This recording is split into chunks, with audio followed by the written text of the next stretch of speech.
He returned to Atlanta a millionaire with headlines attached to his name. But the woman holding a cardboard sign at a red light was the only headline that ever mattered. She was his first love, now homeless with a child, and saving her would mean confronting everything he left behind. Welcome to True Love Stories. Please subscribe and leave a like for us. It means the world to us. Also share this video. Now let's dive back into the story. Marcus Ellington had mastered the art of forward motion.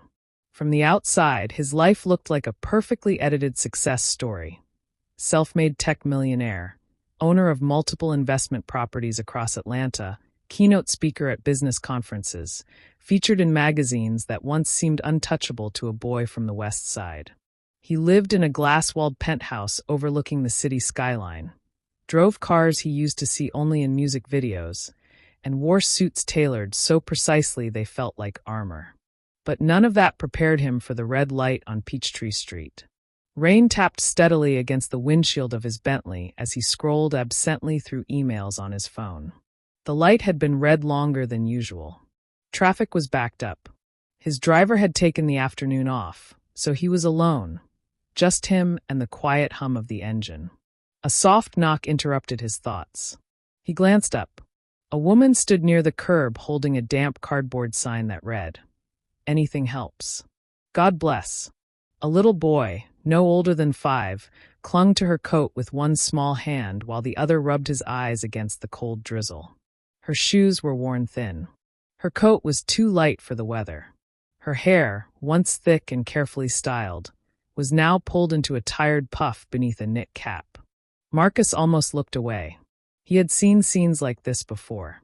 The city had changed over the years, new buildings rising, old neighborhoods erased, but the corners still held stories most people preferred not to read. Then she lifted her head. Time stopped. Even through exhaustion, even beneath hardship, even with rain streaking down her face, he knew those eyes.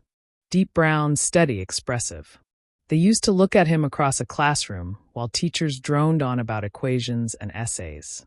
They used to soften when she laughed at his terrible jokes. Simone. The name hit his chest before it reached his mind. Simone Carter. His first love. His first kiss behind the bleachers at a high school football game. The girl who stayed up late helping him fill out scholarship applications. The one who told him, "You're meant for more, Mark. Don't ever let this neighborhood shrink your dreams." His breath caught. His vision blurred. She didn't recognize him. Not through tinted windows, not through 15 years of distance and transformation. To her, he was just another driver at a red light, another stranger avoiding eye contact. Tears welled in his eyes before he could stop them. How? The question echoed violently in his mind. How did the girl with the brightest future he'd ever known end up here? What happened in all the years he was gone, while he was networking, building startups, celebrating funding rounds, ringing stock exchange bells? The light turned green. A car behind him honked sharply. Marcus didn't move. Another honk. Louder this time.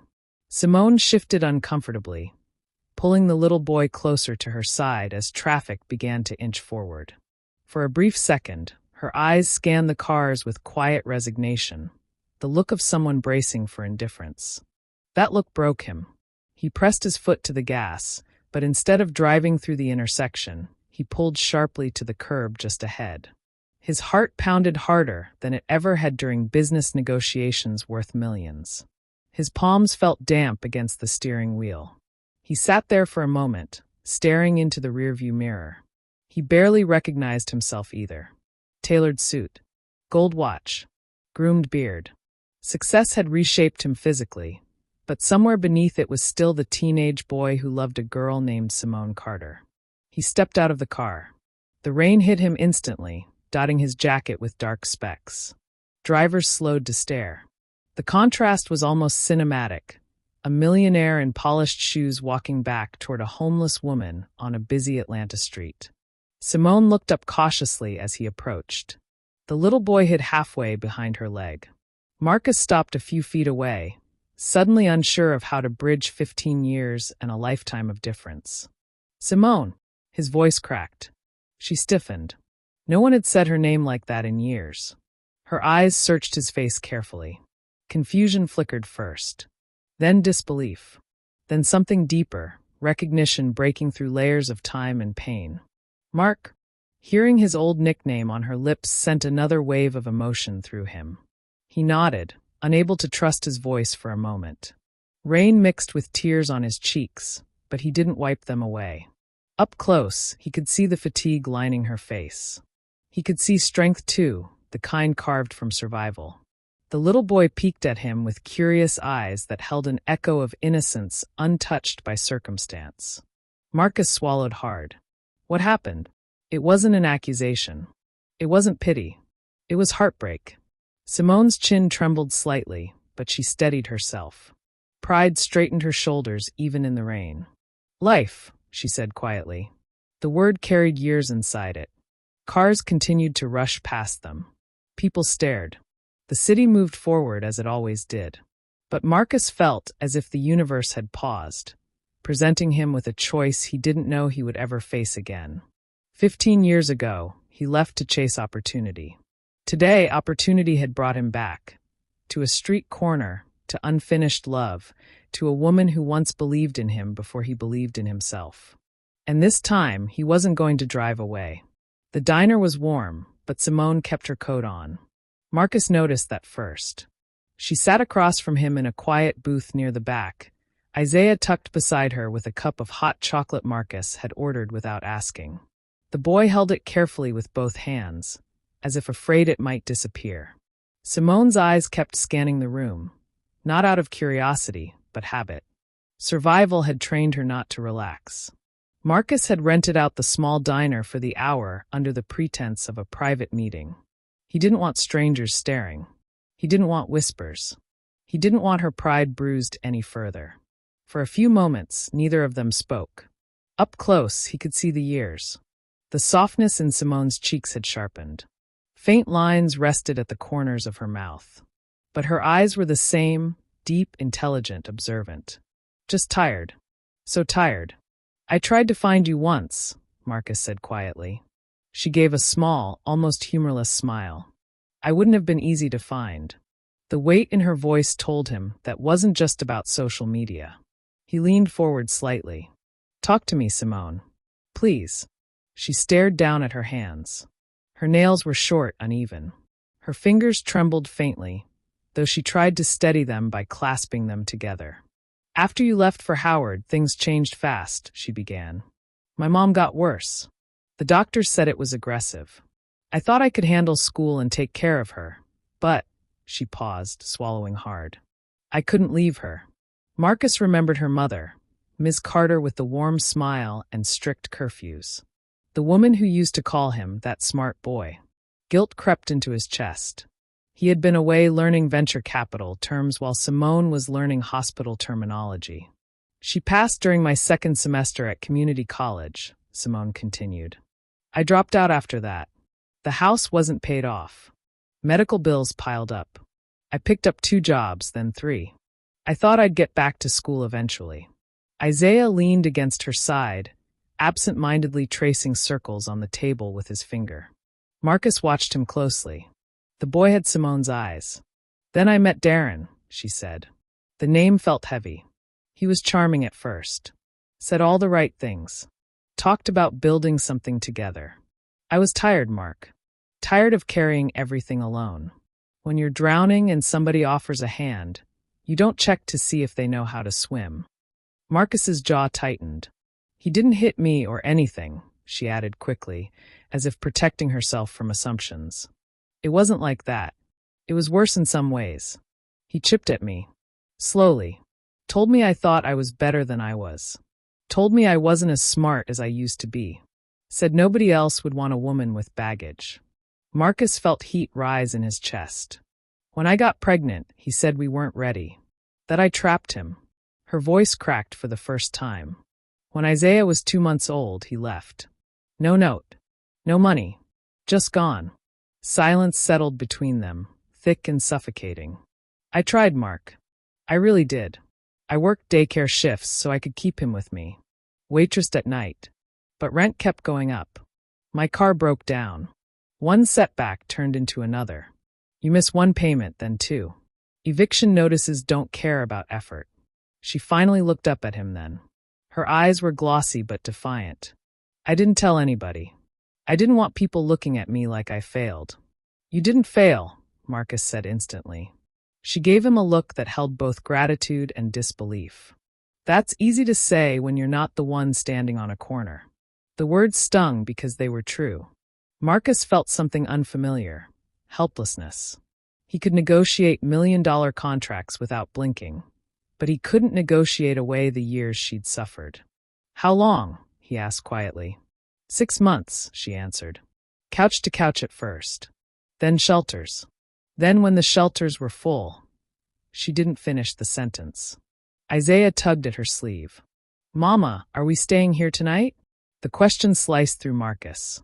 Simone hesitated. Just a second too long. Marcus leaned forward, his voice steady despite the storm inside him. No, you're not. She stiffened slightly. Mark, I'm not here out of pity, he said softer now. And I'm not here because I feel sorry for you. I'm here because you matter to me.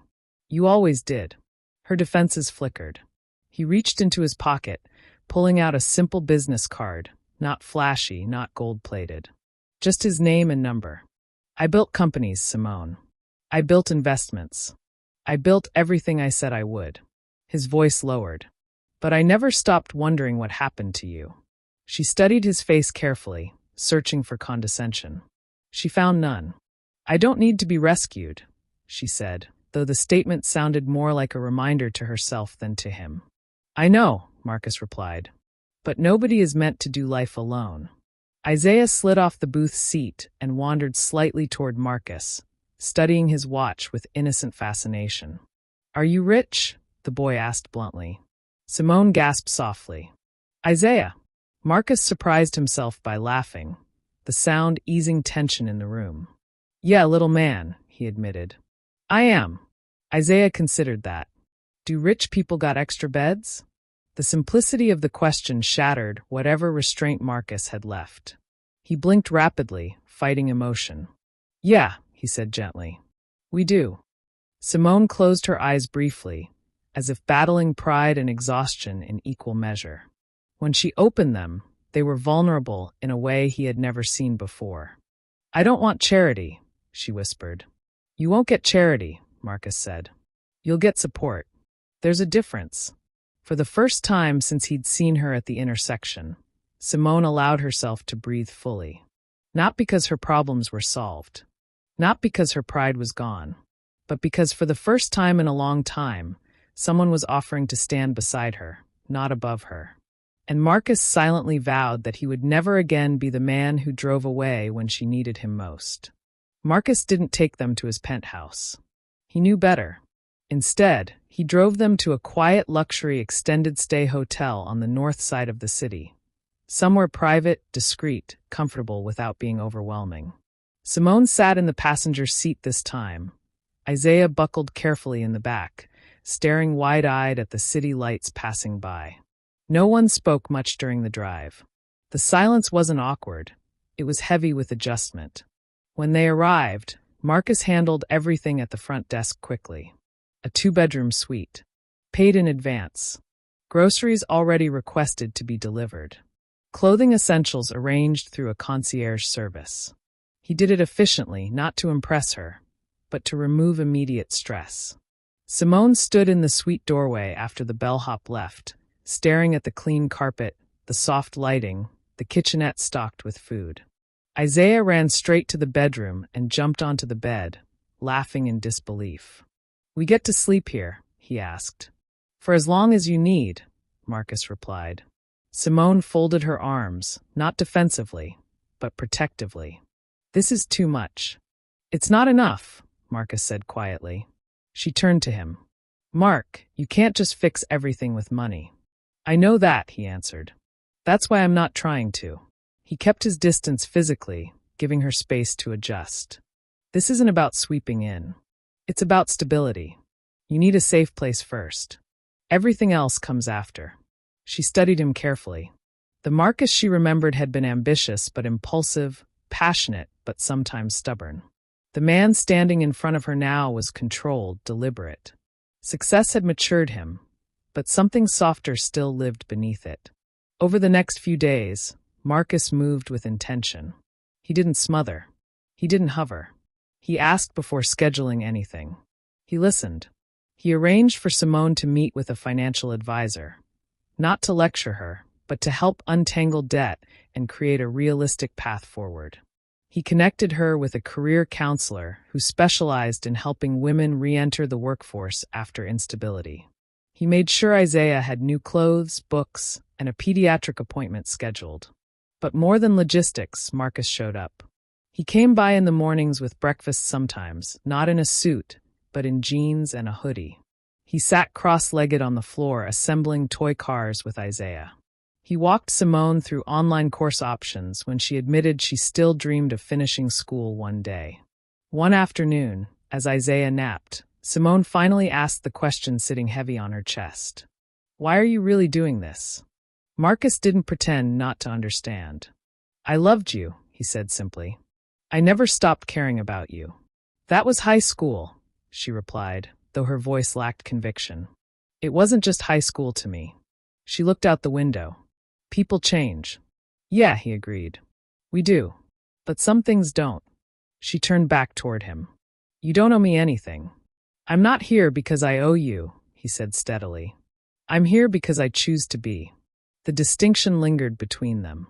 Still, Simone wrestled internally. Accepting help felt like surrender. Every new comfort, the hot showers, the fresh clothes, Isaiah's laughter echoing in a safe room, brought relief tangled with guilt. She had survived by relying on no one. Depending on Marcus felt dangerous. One evening, she found him in the small kitchen preparing dinner while Isaiah colored at the table. "You don't have to keep proving something," she said quietly. He paused. "I'm not proving. I'm present." The simplicity of the statement disarmed her. Isaiah looked up suddenly. "Mama, can Mark come to my school when I start?" The room stilled. Simone hesitated. She didn't want Isaiah attaching too quickly. She didn't want another man walking out of his life. Marcus met her eyes before answering the boy. "Only if your mama says it's okay." Isaiah grinned. "Okay, Mama." Simone swallowed. Trust felt like stepping onto thin ice. But she also saw something she hadn't expected. Marcus wasn't trying to replace anyone. He was trying to build something. "We'll see," she said gently. That night, after Isaiah fell asleep, Marcus prepared to leave. He never stayed late. Never crossed lines. He understood that rebuilding required patience. At the door, Simone stopped him. "I wrote you letters once," she blurted out. He froze. "Letters? In college? When things first started falling apart. I didn't send them. I figured you were becoming someone big. I didn't want you seeing me small." Marcus stepped closer, not touching her but close enough that she could feel the warmth of him. "You were never small, Simone." Her eyes glistened. "I don't know how to do this," she admitted. "Let someone in again." "We start slow," he said. "No pressure. No expectations. Just honesty." She nodded. Outside, his car waited. Inside, something fragile but powerful had begun to rebuild. This wasn't a dramatic rescue. There were no grand declarations. Just consistent action. Just quiet care. And for the first time in years, Simone allowed herself to imagine a future that didn't revolve around survival, but around possibility. Stability changed things, but it didn't erase scars. 3 months after Marcus brought Simone and Isaiah into safety, the surface of their new life looked steady. Simone had started online classes toward a degree in social work. Isaiah was enrolled in a private elementary school not far from the extended stay suite they still called home. Marcus had quietly worked behind the scenes with attorneys to dispute old debts, clean up her credit report, and negotiate medical bills down to manageable payments. But healing wasn't paperwork. It showed up in small moments. Like the night Simone woke up disoriented because the room was too quiet. No sirens. No shelter doors slamming. No anxiety about someone stealing their belongings. Safety felt unfamiliar. Her body didn't know how to rest inside it. Or the afternoon Isaiah's teacher called Marcus, listed as an emergency contact, and said Isaiah had gotten into a scuffle with another boy who joked about his real dad not wanting him.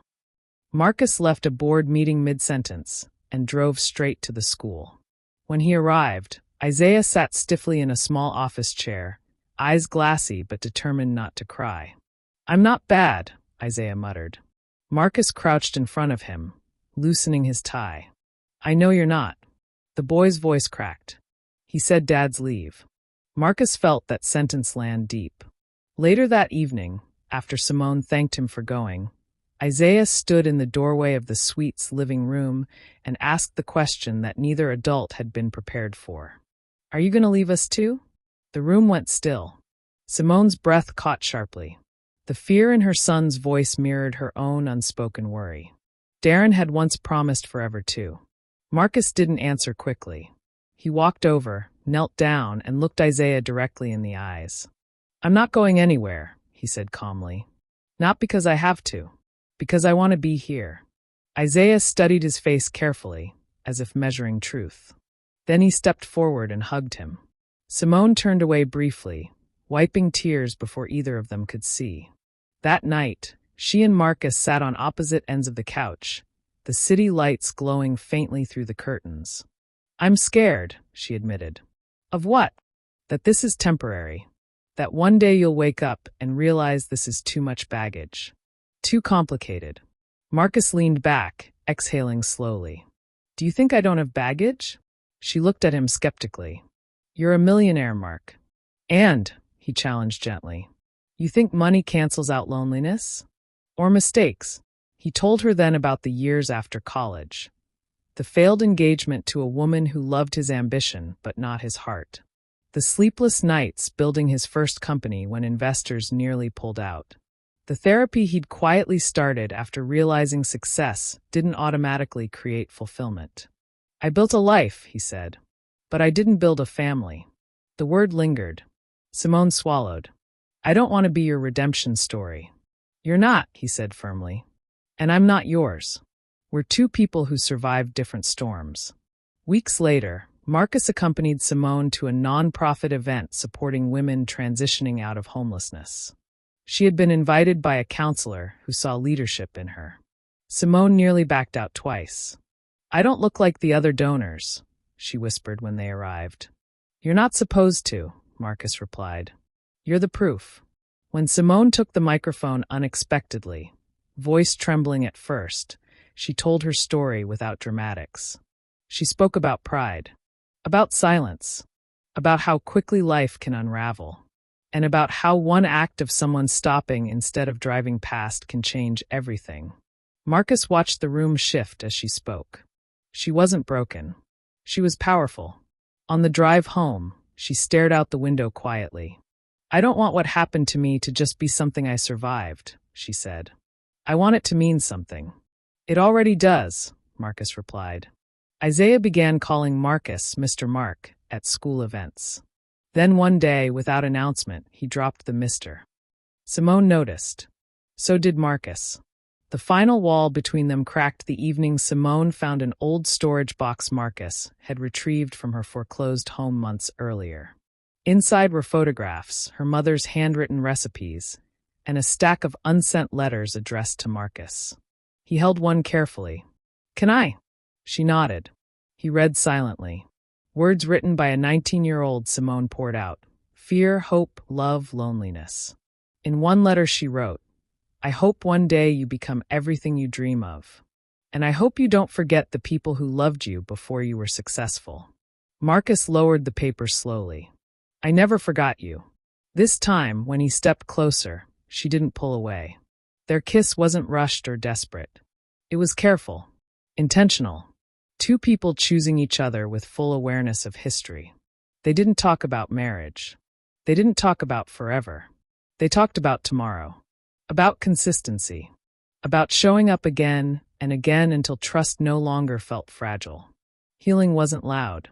It wasn't dramatic. It was Marcus attending Isaiah's Saturday basketball practice without missing a game. It was Simone allowing herself to rest her head on Marcus's shoulder without flinching at the idea of dependence. It was three people slowly realizing that love the second time around isn't about fireworks. It's about foundation. And brick by brick, they were building one together. A year changed everything. Not because life suddenly became perfect, but because consistency did what grand gestures never could. It created trust. Simone completed her first full year back in school with honors. Isaiah no longer asked if they were staying somewhere, just for tonight. Marcus didn't feel like a visitor in their lives anymore. He felt rooted. They moved into a home that spring. Not one of Marcus's sprawling properties with marble floors and echoing ceilings, but a warm two-story house in a quiet, tree-lined neighborhood outside the city. It had a wide porch, a backyard big enough for Isaiah's growing collection of basketballs, and a kitchen Simone immediately claimed as her favorite space. "This feels like a home," she said softly the first evening they stood inside it together. "That's the point," Marcus replied. He put the house in Simone's name as well as his. Not as a gift, not as charity, as partnership. When she noticed, she stared at him for a long moment. "You're sure?" she asked. "I'm building with you," he said. "Not over you." Isaiah adjusted the fastest. Children do when given safety. His laughter filled the backyard daily. His grades improved. His teachers described him as focused, bright, protective of his friends. The shadow that once lingered behind his eyes slowly disappeared. One Saturday afternoon, Marcus stood at the kitchen sink watching Simone and Isaiah play in the yard. Simone had twisted her hair into a high puff, sunlight catching her skin as she ran barefoot through the grass. She wasn't the woman from the intersection anymore, but she also wasn't pretending that woman never existed. She carried her past differently now, with strength instead of shame. Marcus stepped outside, the screen door creaking softly behind him. Isaiah threw the basketball toward him. "You're on my team," he shouted. Marcus laughed. "I thought I was the referee." "Nah," Isaiah said confidently. "You family." The word hit deeper than any business award ever had.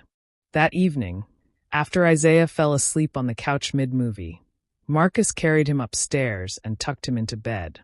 When he returned to the living room, Simone was sitting quietly, watching him. "You love him like he's yours," she said. Marcus met her gaze. "He is." There was no hesitation in his voice. Simone inhaled slowly. "I used to pray for stability, for help. I didn't pray for this." "What's this?" he asked gently. She smiled faintly. "Peace." Marcus had planned the proposal carefully, not extravagant, not public. He didn't want spectacle. He wanted meaning. A week later, during a quiet Sunday afternoon barbecue in their backyard, he asked Isaiah to help him with something. The boy nodded seriously, thrilled to be included in a grown-up mission. Simone was laughing at something a neighbor said when Isaiah tugged her hand. "Mama, come here." She turned and found Marcus standing near the oak tree at the edge of the yard, the same place Isaiah liked to sit and read. Marcus didn't kneel immediately. He looked at her first. "I don't want to rescue you," he said, voice steady but emotional. "I don't want to rewrite your past or pretend mine was empty. I want to build a future with you. Every day. On purpose." Only then did he lower to one knee. Isaiah bounced slightly beside him, barely containing his excitement. "Simone Carter, will you marry me?" She covered her mouth, tears spilling freely now. Not the tears of exhaustion from a rainy intersection, but tears of healing. "Yes," she whispered. Then louder, steadier. "Yes." Isaiah cheered so loudly the neighbors clapped. Their wedding months later was intimate and intentional. Close friends. A few business associates Marcus trusted. Women from the nonprofit Simone now volunteered with regularly. In the front row sat an empty chair with a single white rose, placed there in honor of Simone's mother. When Simone walked down the aisle, she didn't look like someone who had been saved. She looked like someone who had survived, rebuilt, and chosen love again. Marcus's vows were simple. "I promise to stay. Not just when it's easy. Especially when it's hard." Simone's voice trembled during hers. I promise to never shrink myself again, and to stand beside you, not behind you. Isaiah stood between them during part of the ceremony, grinning wide in his small suit. When the officiant pronounced them a family, Marcus pulled Isaiah into the embrace first, then Simone. They didn't stop there. Together, Marcus and Simone launched a foundation focused on transitional housing and career support for single mothers facing homelessness. But Simone insisted on being hands-on. She met with women personally. She shared her story openly. She reminded them that circumstance was not identity. At the first ribbon-cutting ceremony for one of their housing properties, Simone squeezed Marcus's hand. "You stopped," she said quietly. He looked at her, confused for a moment. "That day," she continued, "you could have driven past. You didn't." Marcus shook his head gently. "You stopped for me first. Years ago. You believed in me before anyone else did." They stood there watching families walk into safe apartments. Children running ahead excitedly, mothers holding keys with trembling hands. Full circle. Some nights, long after events and meetings were over, Marcus would sit at the red light on Peachtree Street intentionally, remembering. Not with guilt, but with gratitude. The corner looked different now. Or maybe he did. Beside him in the car would be Simone, reaching over to lace her fingers through his. In the back seat, Isaiah would talk nonstop about school projects and basketball dreams. The empire Marcus built made him wealthy. But stopping at that red light made him whole. And this time, when the light turned green, he drove forward, with his family beside him. Finally, we have come to the end of the story. I hope you enjoyed it. Please leave a like and subscribe to my YouTube channel for more intriguing stories.